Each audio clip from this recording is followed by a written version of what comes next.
அஸ்ஸலாமு அலைக்கும். பொறுமை.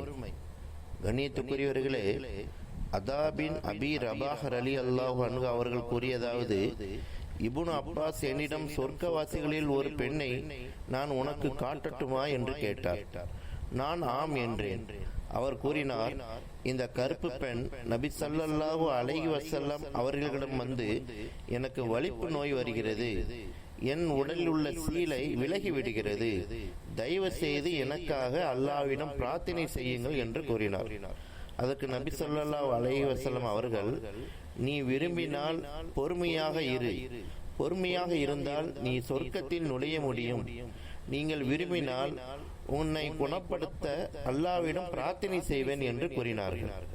அதற்கு அந்த பெண்மணி, நான் பொறுமையாக இருக்கிறேன் என்று சொல்லிவிட்டு, ஆனால் என்னுடைய சீலை விலகிவிடுகிறது, எனவே இந்த சீலை விலகிவிடாமல் இருக்குவதற்கு அல்லாஹ்விடத்தில் பிரார்த்தனை செய்யுங்கள் என்று கூறினார்கள்.